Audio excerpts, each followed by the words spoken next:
অনেক দিন তেল চচ্চড়ি খাওয়া হয় না, তাই মাকে বলেছিলাম আজকে অন্যরকম ভাবে মাছের মাথা দিয়ে আর মাছের তেল দিয়ে আলু বেগুন দিয়ে একটা চচ্চড়ি বানাও। তাই আমি মাকে এখানে হেল্প করে দিচ্ছি এগুলোই নুন হলুদ মাখিয়ে। মাছের তেলটা আর মাছের মাথাটায় এখানে নুন হলুদ মাখিয়ে নিয়েছি পরিমাণ মতন। খুব ভালো করে নুন হলুদটা মাখিয়ে নিতে হবে যাতে একদম ভেতর অব্দি ঢোকে। এরপর কিছুক্ষণ রেখে দিতে হবে, তারপর ভাজবো। খুব ভালো করে মাখা হয়ে গেলে এটা কিছুক্ষণ রেখে দেবো। এরপর মা রান্নাটা বসিয়ে দিচ্ছে, কারণ এই রান্নাটা মা বেশি ভালো করতে পারে। তেল দিয়ে কড়াইয়ে এগুলোকে মাছের তেলগুলোকে ভেজে নিচ্ছে। মাছের তেল ভাজার সময় একটু সাবধানেই ভাজতে হয়, কারণ প্রচুর তেল ছিটকায়। তো এখানে মাছের তেলগুলো ভাজা হয়ে গেলে একটা একটা করে মাথা ভেজে নিতে হবে, কারণ মাথাগুলো অনেকটাই বড় ছিল, একসাথে হচ্ছিল না, তাই আলাদা আলাদা করে ভাজা হয়েছে। দেখো মাছের মাথা আর মাছের তেলগুলো কিন্তু ভাজা আমাদের কমপ্লিট। এবার রান্নাটা বসিয়ে দেওয়ার পালা। তেলে 1 চামচ 5 ফোড়ন দিয়ে দেওয়া হয়েছে আর 2টো শুকনো লঙ্কা। এরপর দিয়ে দেওয়া হয়েছে 4টে মাঝারি সাইজের পেঁয়াজ কুচোনো। এবার কিছুক্ষণ পেঁয়াজটা ভাজা ভাজা হয়ে গেলে 1 চামচ রসুন কুচোনো দিয়ে আবারও কিছুক্ষণ নাড়াচাড়া করতে হবে। এরপর 1 চামচ আদা বাটা দিয়ে দিয়েছে মা।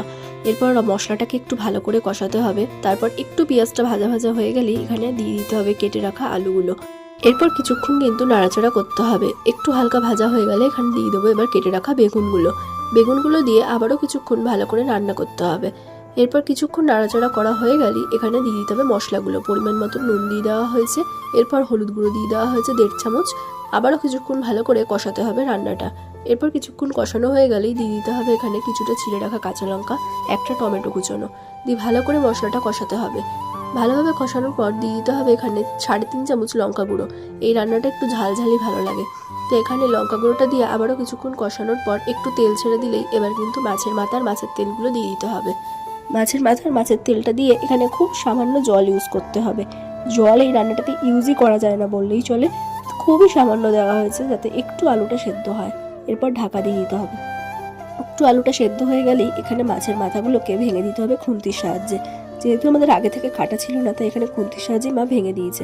এরপর আরও কিছুক্ষণ কষানোর পর রেডি কিন্তু আমাদের মাছের মাথার মাছের তেল দিয়ে আলু বেগুনের চচ্চড়ি। আর এই রান্নাটা গরম ভাতে খেতে দারুণ।